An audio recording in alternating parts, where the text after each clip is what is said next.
यसू के कादिर और जलाली नाम में आप सबकी सलामती हो। मैं खुदावंद का शुक्रगुजार हूँ कि आज सुबह उसने हमें बख्शी ताकि हम उसके नाम का जलाल जाहिर कर सकें, उसकी हम्द कर सकें, उसकी सताइश कर सकें। तो अजीज़ों, आइए आज हम अपनी रहनुमाई के लिए खुदा के कलाम में से देखेंगे ज़बूर 136 और उसकी पहली आयत पे आज सुबह हम गौर करेंगे। खुदा के कलाम में लिखा है, खुदावंद का शुक्र करो क्योंकि वो भला है कि उसकी शफ़क़त अबदी है। पाक कलाम के पढ़े और सुने जाने से हम सबको बड़ी बरकत है।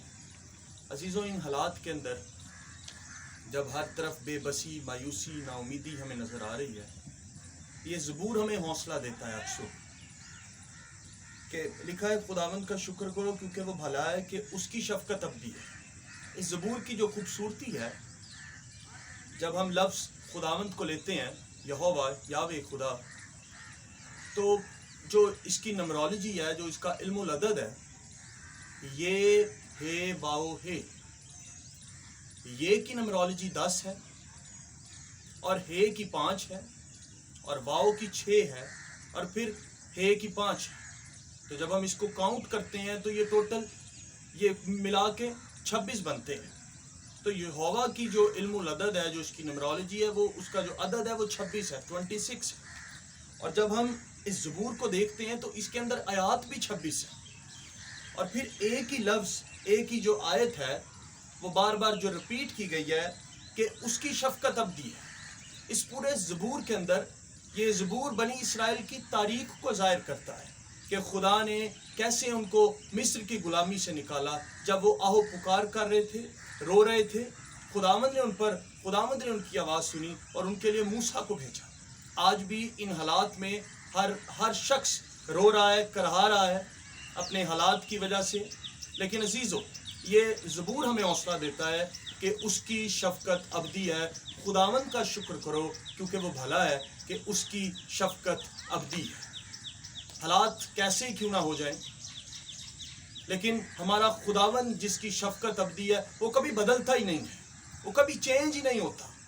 वो आज भी वैसा ही है जैसे उसने बनी इसराइल को मिस्र की ग़ुलामी से निकाला और उनके लिए बड़े बड़े काम किए। उसके लिए उसने अपने लोगों को बचाने के लिए उसने बहरे कुलज़म को 2 हिस्से किया, जो उनके सामने, जिसने उनको डरा दिया। जब मिस्री पीछे हैं और बहरे कुलज़म आ गए, खुदा ने बहरे कुलज़म उनके लिए 2 हिस्से कर दिए। आज भी अजीज़ों, इन हालात में खुदावंद वही है जो आज भी बहुत से कुलज़मों को 2 हिस्से करने की कुदरत रखता है और अपने लोगों के लिए राहें तैयार करता है।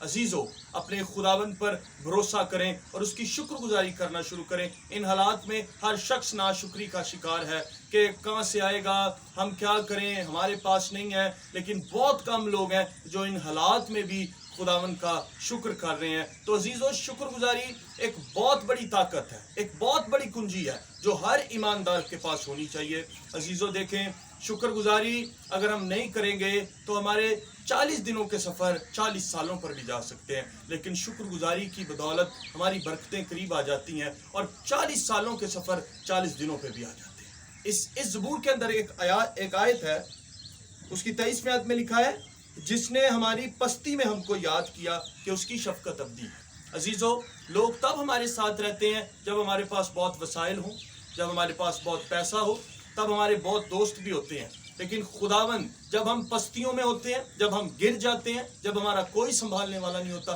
तब भी मेरे और आपके पास उम्मीद है कि वो हमारी पस्तियों में से हमें निकालता है कि उसकी शफ़क़त अबदी है। हालात अच्छे हों, हालात बुरे हों, हमारा खुदावंद हमें नहीं छोड़ता। इसीलिए यीशु मसीह ने कहा था कि मैं दुनिया के आखिर तक हमेशा तुम्हारे साथ रहूँगा। और ये जो लफ्ज़ शफ़क़त है, नए अहदनामा के अंदर यही लफ्ज़ अगापे मोहब्बत के लिए, इलाही मोहब्बत के लिए इस्तेमाल हुआ है। और आप देखें कि खुदा ने दुनिया से ऐसी मोहब्बत रखी कि उसने अपना इकलौता बेटा बख्श दिया ताकि जो कोई उस पर ईमान लाए हलाक ना हो बल्कि हमेशा की ज़िंदगी पाए। कितना बड़ा प्रिविलेज है कि खुदा ने मेरे और आपके लिए अपना बेटा बख्श दिया। तो अजीज़ों, आइए इन हालात में हम खुदावंद की शुक्रगुजारी करें कि उसकी शफ़क़त अबदी है। वो आज भी आपको नहीं छोड़ेगा। इसलिए इब्रानियों का मुसन्निफ़ कहता है कि यीशु मसीह कल और आज बल्कि अब तक यकसा है। आइए हम उस पर ईमान रखें। वो आज भी हालात तब्दील करने की कुदरत रखता है और वो आज भी आपकी मदद करेगा कि उसकी शफ़क़त अबदी है। आइए अपने सुरों को झुकाएं और मैं आपके लिए दुआ करूँगा। اے پاک خداوند ہم جانتے ہیں کہ تیری شفقت ابدی ہے، آج بھی تو بڑے بڑے کام کرنے کی قدرت رکھتا ہے. جتنے لوگ خداوند اس پیغام کو سنیں یہ ان کے لیے تقویت برکت کا باعث ہو، اور تیرے لوگ شکر گزاری کریں. جیسے پولس کہتا ہے ہر ایک بات میں اس کی شکر گزاری کرو، تو ہم تیری شکر گزاری کرنے والے بنیں تاکہ تیرا جلال ظاہر ہو. اور ان حالات میں خداوند جو لوگ بھی خداوند مایوس ہیں، جو لوگ خداوند نا امیدی کا شکار ہیں، خداوند تیرے کلام کے وسیلہ سے وہ زور پائیں اور تجھ پر بھروسہ رکھیں کہ اس کی شفقت ابدی ہے. یسوع نام سے مانگتے اور پاتے ہیں، آمین.